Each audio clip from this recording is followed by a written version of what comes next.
प्यारे बच्चों, जैसा कि आप जानते ही हो, हम अपना हिंदी व्याकरण का 7वां पाठ सर्वनाम कर रहे हैं। तो हमने सर्वनाम में क्या जाना? सर्वनाम संज्ञा के स्थान पर प्रयोग होता है, नाम के स्थान पर प्रयोग किया जाता है। आपने इसकी परिभाषा याद कर ली होगी। कल हमने परिभाषा लिखाई थी, संज्ञा की परिभाषा, आपको याद होगा। संज्ञा के स्थान पर जिन शब्दों का प्रयोग होता है उन्हें सर्वनाम कहते हैं। और एक और चीज़ हमने आपको बताया था, सर्वनाम का अर्थ होता है सबका नाम। सर्वनाम का क्या अर्थ हमने बताया था आपको? सबका नाम। यह किसी भी जीव के लिए, किसी भी व्यक्ति के लिए, जानवर के लिए हम प्रयोग कर सकते हैं। जैसे रवि तेज दौड़ता है, हम बोलेंगे वह तेज दौड़ता है। गाय दूध देती है, वह दूध देती है। कुत्ता भौंकता है, वह भौंकता है। तो हमने ये देखा कि वह जो है सबके लिए आ रहा है, चाहे वह लड़का हो, लड़की हो, जानवर हो, वह सभी के लिए आ रहा है। इसीलिए सर्वनाम को सभी का नाम भी कहा जाता है। सर्व का अर्थ होता है सबका, और नाम का आप अर्थ जानते हैं, जिससे कोई वस्तु या व्यक्ति जाना या पहचाना जाता है। तो हमने परिभाषा कर ली और सर्वनाम को समझ लिया है। आज हम इसके अपने अभ्यास प्रश्नों को करेंगे। तो हम अपने 7वें पाठ के अभ्यास प्रश्न को करेंगे, जो बहुत ही सरल है, क्योंकि हमने सर्वनाम को पूरी तरह से समझ लिया है। तो हम करते हैं अपने 7वां पाठ सर्वनाम, पाठ 7,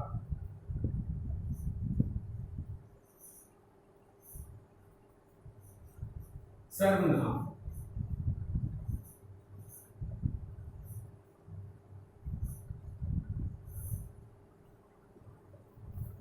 हमारा पहला प्रश्न है, नीचे लिखे सर्वनाम शब्दों में से सही शब्द चुनकर वाक्य पूरे करो। नीचे लिखे सही सर्वनाम शब्दों से को चुनना है तथा अपने वाक्य को पूरा करना है।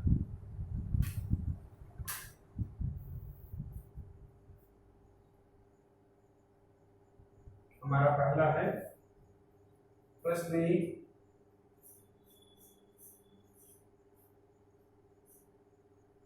नीचे लिखे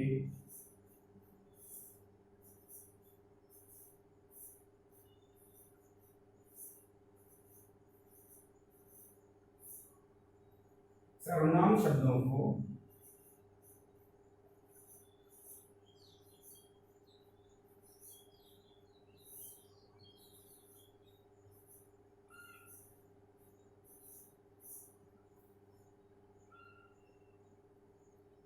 में से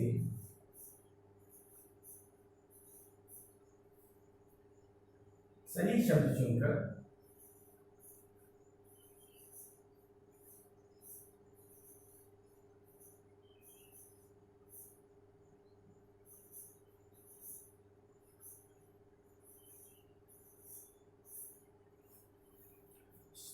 शब्द चुनकर वाक्य पूरे करो।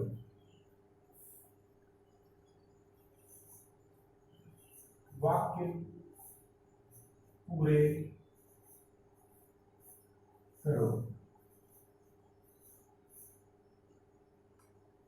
हमारा पहला वाक्य है, कल रिक्त स्थान विद्यालय नहीं आया। कल हमने रिक्त स्थान डाल दिया है, विद्यालय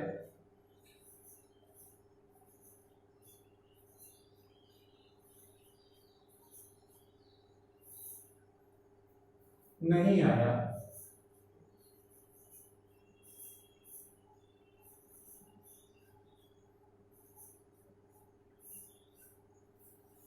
तो बच्चों हमारे कौन कौन से शब्द दिए गए हैं हम एक बार उनको देख लेते हैं। हमें दे रखा है मेरी, वह, तुम्हें, हमें। हमें चार शब्द दिए हैं, या हम ये भी कह सकते हैं कि हमें चार सर्वनाम शब्द दिए गए हैं। हम इनमें से सही शब्द चुनकर अपने वाक्य को पूरा करेंगे। तो हमारा वाक्य है कल रिक्स्थान विद्यालय नहीं आया। हमारे शब्द हैं सर्वनाम के मेरी, वह, तुम्हें, हमें। तो कल मेरी विद्यालय नहीं आया, तो ये तो गलत है। कल तुम्हें विद्यालय नहीं आया, ये भी वाक्य गलत है। कल हम विद्यालय नहीं आया, कल हमें विद्यालय नहीं आया, ये भी गलत है। तो सही शब्द है बच्चों वह। कल वह विद्यालय नहीं आया, कल वह। तो हम भी लिखते हैं अपना पहला शब्द सर्वनाम में वह।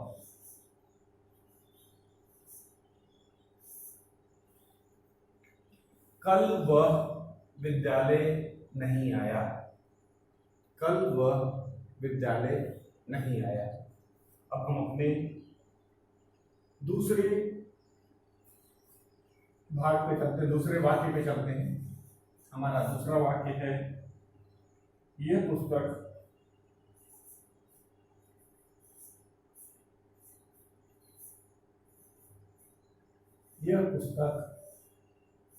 रिक्त स्थान है।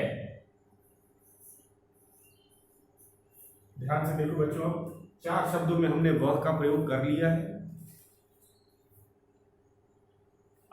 और वह हो भी नहीं सकता इसमें। हम नहीं कह सकते कि यह पुस्तक वह है, तो वह तो आएगा नहीं। अब तीन शब्द बचे मेरी, तुम्हें, हमें। मेरी, तुम्हें, हमें। तो यह पुस्तक क्या होगा बच्चों, अपने आप देखो। तुम्हें तो आ ही नहीं सकता और हमें भी नहीं आ सकता, तो मेरी है। यह पुस्तक मेरी है। हम लोग आम भाषा में कहते हैं कि यह पुस्तक मेरी है, तो मेरी सर्वनाम है। तो यहाँ पे हम अपना दूसरा सर्वनाम मेरी लिखते हैं और वाक्य बना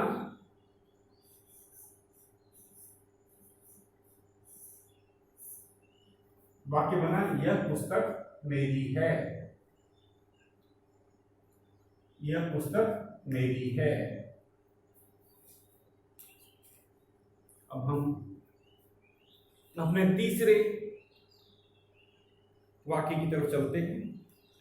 पहले रिक्त स्थान दिया हुआ है, सदा सच बोलना चाहिए। रिक्त स्थान पहले ही दिया हुआ है, उसके बाद में लिखा है सदा सच बोलना चाहिए। तो सच किसे बोलना चाहिए? तुम्हें, गलत है। सच तो सबको बोलना चाहिए, इसीलिए हमें। तो हम इसे लिखते हैं ग। पहले हमने रिक्त स्थान डाला, सदा सच बोलना चाहिए।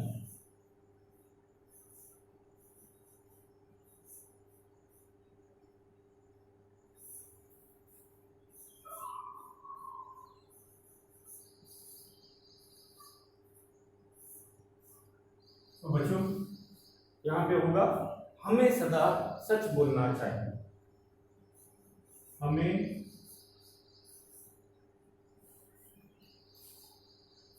सदा सच बोलना चाहिए। जैसा कि आप जानते हो, हमें सच बोलना चाहिए, न कि किसी। हम यहाँ तुम्हें लिखेंगे, सच सभी को बोलना चाहिए, ये हमें पता है। तो यहाँ पे सही सर्वनाम है हमें सदा सच बोलना चाहिए। अब हम अपने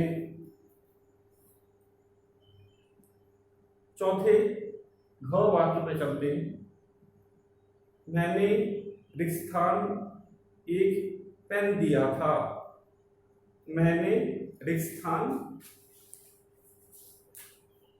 एक पेन दिया था, और कौन सा सर्वनाम बचा है? तुम्हें।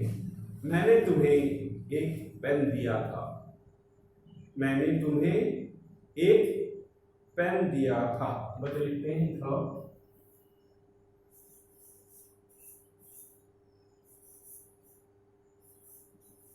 मैंने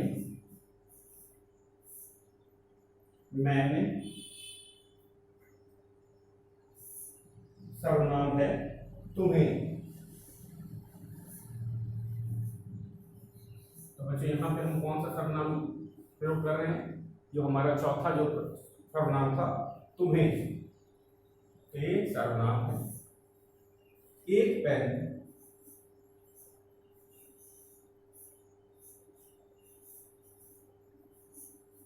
दिया था,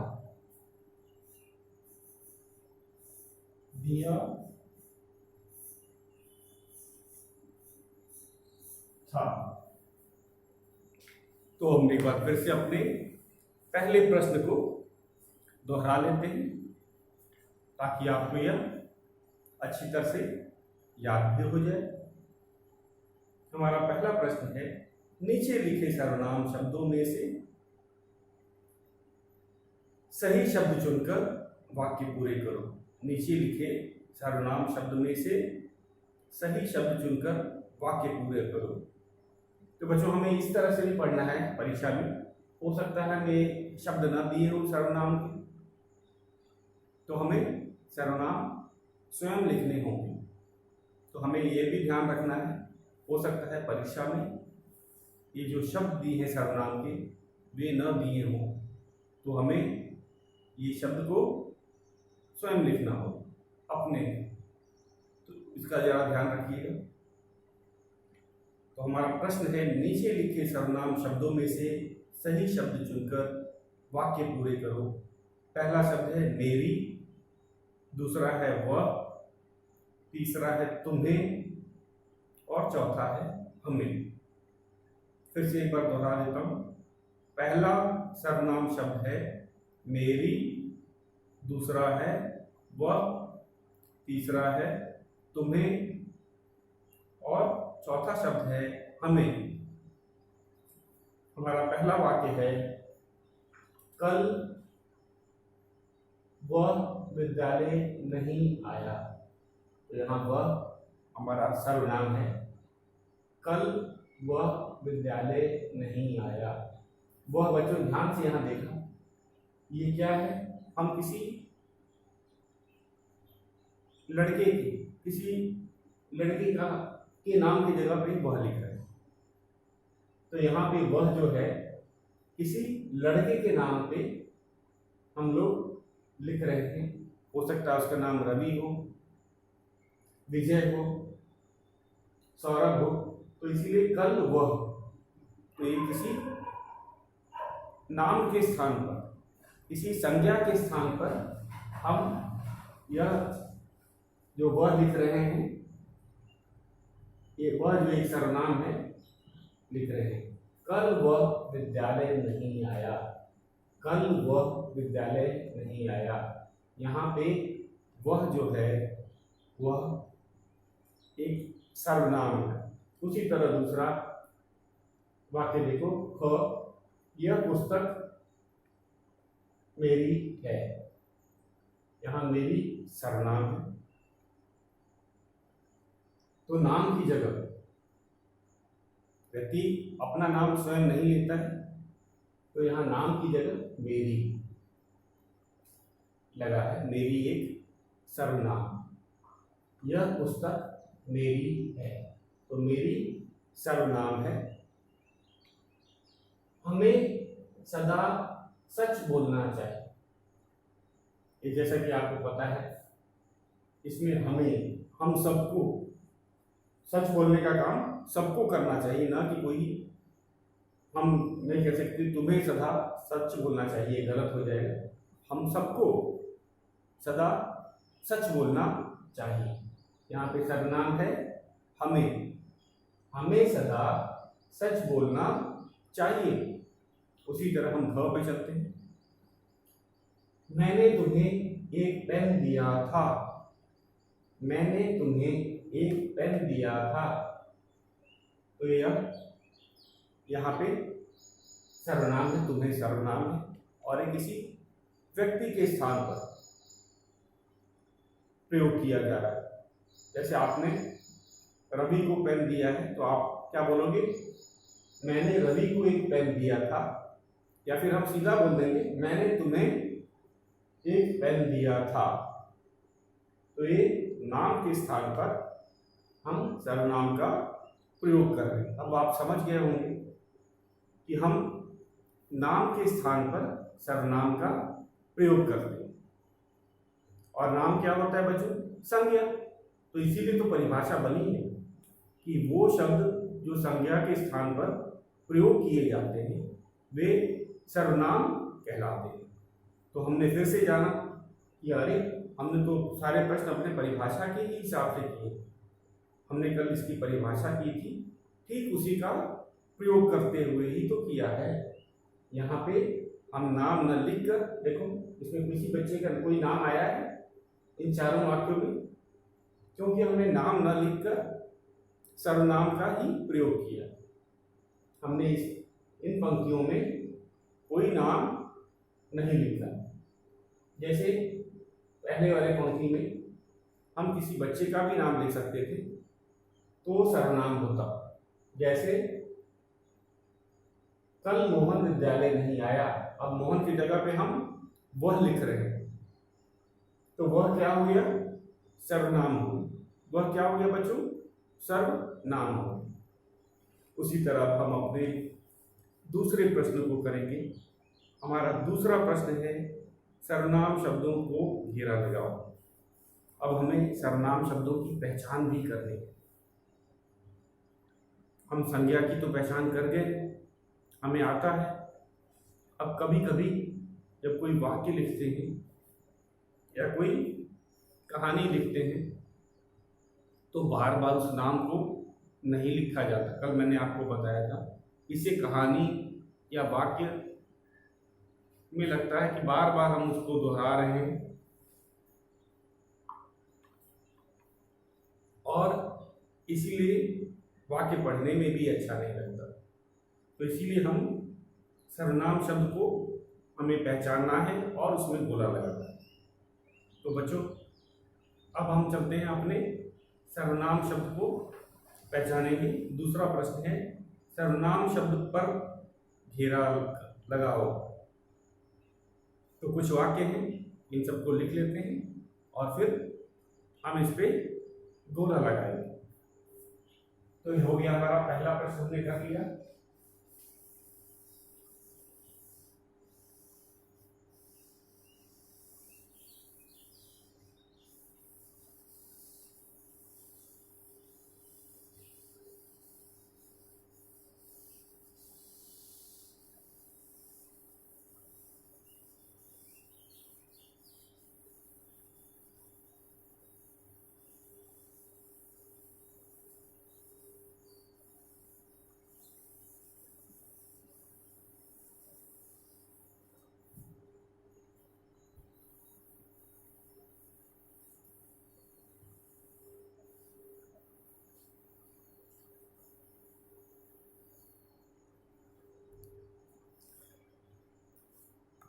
दूसरा प्रश्न है सर्वनाम शब्द पर घेरा लगाओ। तो पहले हम वाक्यों को ही लिख लेते हैं और उसके बाद में घेरा लगाएंगे। आप भी अपने पाठ्य पुस्तक में जो व्याकरण की पुस्तक है उस पर पेंसिल से घेरा लगाएंगे। बच्चों जब भी इसको हमें अपने व्याकरण की पुस्तक में हम जब भी लिखेंगे तो हम पेंसिल से लिखेंगे और हमारी लिखाई साफ होनी चाहिए, हम साफ साफ लिखेंगे। तो चलते हैं अपने दूसरे प्रश्न पे। हमारा दूसरा प्रश्न है सर्वनाम शब्द पर घेरा लगाओ। सर्वनाम शब्द पर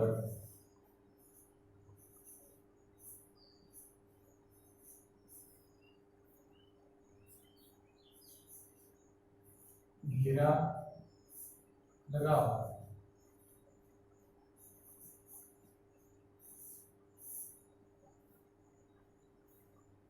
तो घेरा लगाना मतलब उसको चारों तरफ से बंद कर देना। आम भाषा पे हम लोग कहेंगे गोला लगाया हमने, उसको चारों तरफ से घेर दिया।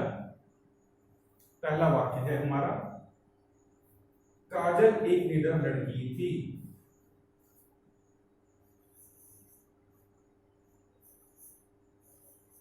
काजल एक निडर, निडर का अर्थ होता है बच्चों जो डरे ना।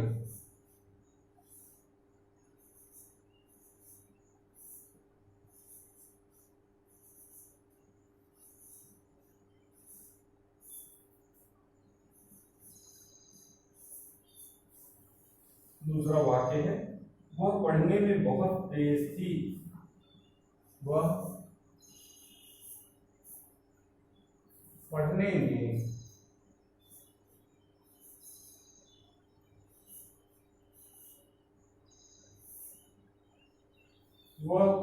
में बहुत तेज थी।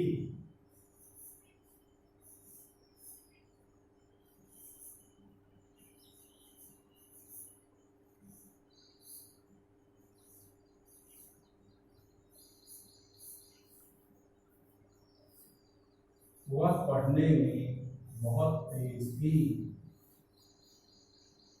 वह खेल कूद में भी चुस्त थी।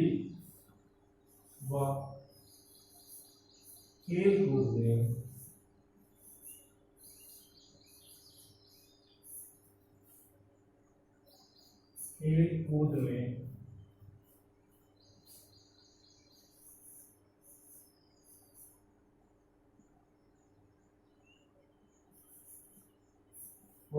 कूद में भी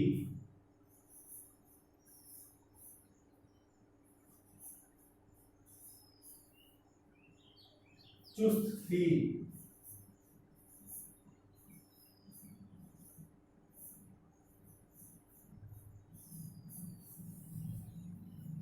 उसके पास एक सुंदर गुड़िया थी।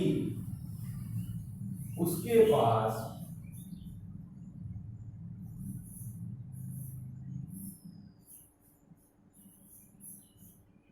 एक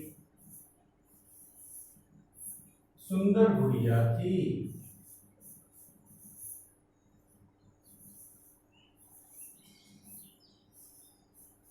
उसके पास एक सुंदर गुड़िया थी।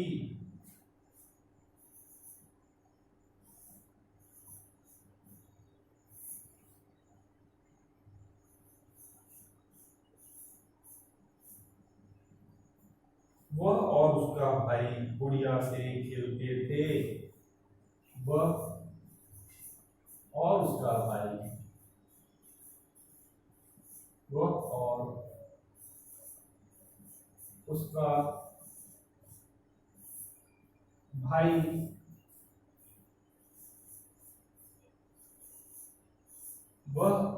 उसका भाई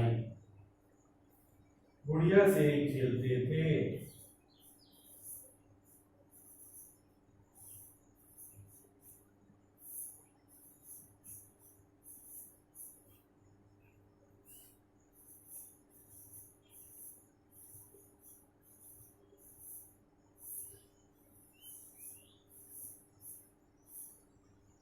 तो बच्चों ये थे, हमने वाक्य को लिख लिया है। तो सबसे पहले ध्यान से देखो, एक लड़की काजल के बारे में बताया जा रहा है। काजल एक निडर लड़की थी। तो यहाँ तो संज्ञा का प्रयोग किया गया। काजल एक नाम है, काजल एक लड़की का नाम है, तो इसीलिए काजल संज्ञा है। तो इसमें इस पहली पंक्ति में ध्यान से देखो, जो पहला वाक्य है हमारा, काजल एक निडर लड़की थी, इसमें कोई सर्वनाम नहीं, इसमें तो संज्ञा दिया हुआ है। जब संज्ञा दिया हुआ है तब तो सर्वनाम नहीं लिख सकते। हम लोग संज्ञा और सर्वनाम को एक साथ नहीं लिख सकते एक वाक्य में। तो हमने आज एक नई चीज सीखी कि अगर जैसे परिभाषा में भी तो यही बताया गया था, परिभाषा में बताया गया था कि हम संज्ञा के स्थान पर जो शब्द लिखते हैं वही सर्वनाम कहलाता है। तो अगर संज्ञा लिखा हुआ है तो सर्वनाम हम लिख ही नहीं सकते, नहीं तो गलत हो जाएगा। तो जब संज्ञा दिया हुआ है तो उस वाक्य में सर्वनाम नहीं आता, क्योंकि सर्वनाम तो हम संज्ञा के स्थान पर, संज्ञा के जगह पर लिखते हैं। तो हम जान गए पहले वाक्य में तो कोई सर्वनाम नहीं है, संज्ञा है। तो काजल एक निडर लड़की थी। काजल यहाँ पे एक लड़की का नाम है, इसीलिए यह संज्ञा है। और जब संज्ञा किसी वाक्य में आ जाता है तब हम सर्वनाम लिख नहीं सकते।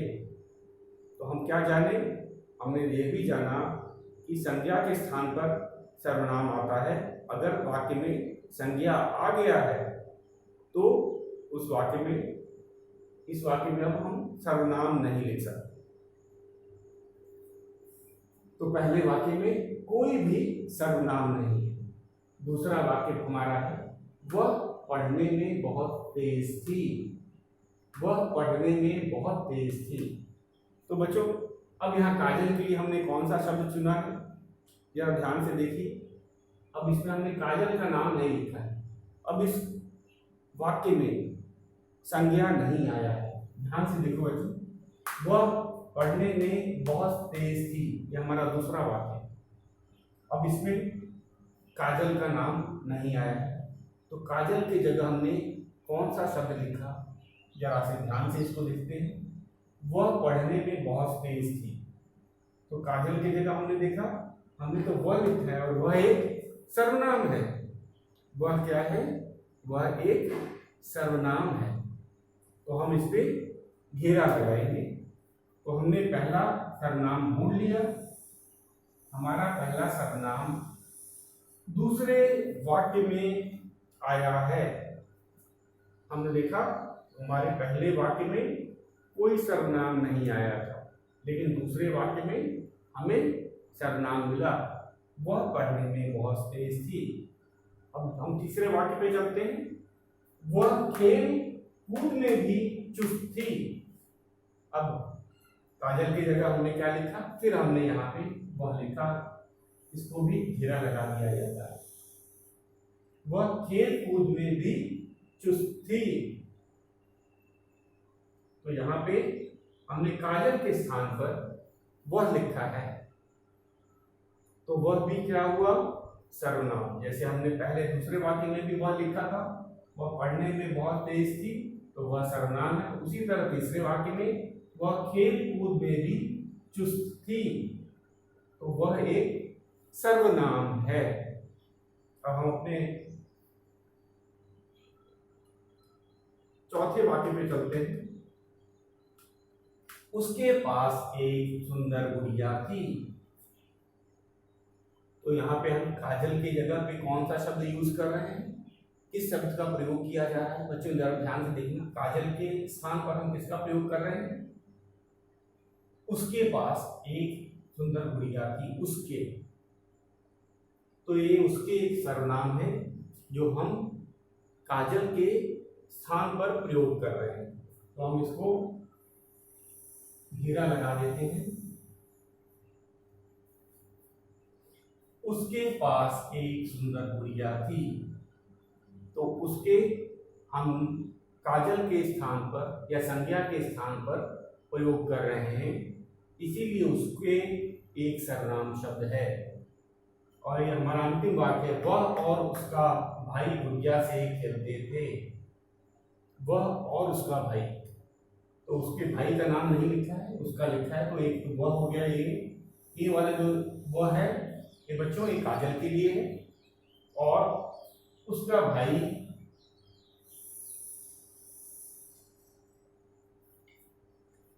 ये उसके भाई के नाम के लिए लिखा गया है। तो हमने क्या देखा, इसमें कौन कौन से सर्वनाम शब्द थे, एक बार फिर से देख लेते हैं। काजल एक निडर लड़की थी, वह एक सर्वनाम शब्द है। वह पढ़ने में बहुत तेज थी। वह खेल कूद में भी चुस्त थी। उसके पास एक सुंदर गुड़िया थी। वह और उसका भाई गुड़िया से खेलते थे। तो बच्चों ये था हमारे सर्वनाम जो कि हमने काजल के स्थान पर प्रयोग किया। तो विशेष प्रश्न को हम कल करेंगे। आज के लिए इतना है।